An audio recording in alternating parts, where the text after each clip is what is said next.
Women's bantamweight division. So what we have here is we have the UFC rankings consensus on the far left, my rankings, and AJ's rankings. Now, Norma Dumont, once again, she fulfills the number 15 spot in the women's bantamweight rankings, even though she's not a real bantamweight. She is more or less a women's featherweight, but she doesn't really fight that often, and if the featherweight division does end up getting scrapped, then she's going to have really no choice but to fight at bantamweight if she wants to stick around in the UFC.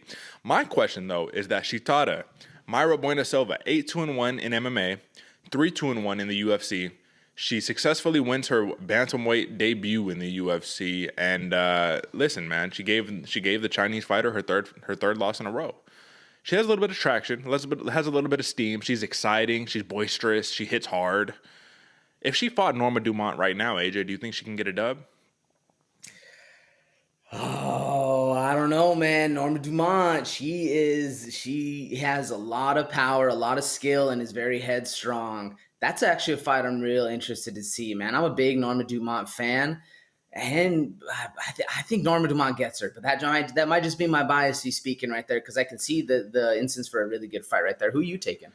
I think that'll be a tough one. I think Norma Dumont has more tools, but I do think they have a very similar style, right? They've kind of got that similar Muay Thai style a little bit. I think Dumont could do a little bit more with the takedowns, and that's how she could win the fight, is she takes down Bueno Silva and just kind of holds her there, keeps her there. But the reason why I ask this is because I'm curious if she's ready to make a leap into the top 15 of the bantamweight division. It's very shallow. You start going 16, 17, 18, 19, 20, it drops off really quickly. So if she's not top 15 ready, is she top 15 to top 20 ready? And I will pull up, actually, while we're doing this, I will pull up some Tapology rankings, and this is how we will basically figure this out. So we will go to... let's see, how are we going to do this? Let's go Norma Dumont. And basically how I'm going to go about this is, let's look at featherweights. She had a bantamweight fight recently, right? Or no? Yeah, she did. Yeah. She should have. If you scroll up, oh, there you go. Yeah, I think I'm probably taking the long way around this. If I scroll up, where do I got to go, brother? Fights and rankings. If you go back down to hers, Norma Dumont's Yep. page, she should have a right there in the middle. Yep, bantamweight. Yeah. No? Yeah, nope, she's at featherweight, but it's okay because now we're here and we can move it to bantamweight. There we go. All right, folks, sorry for programming error right there. But either way, let's take a look. So 15.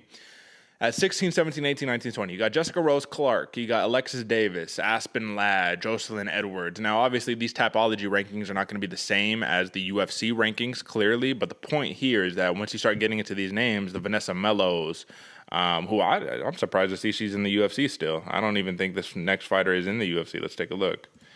Martin Jude, no, PFL. So she's not even in the UFC anymore. She's in the PFL. So yeah, it drops off real quick, brother. You basically got a handful of fighters that you could fight who are outside of that top 15. This is my point. Let's make the decision now. Let's make it clear.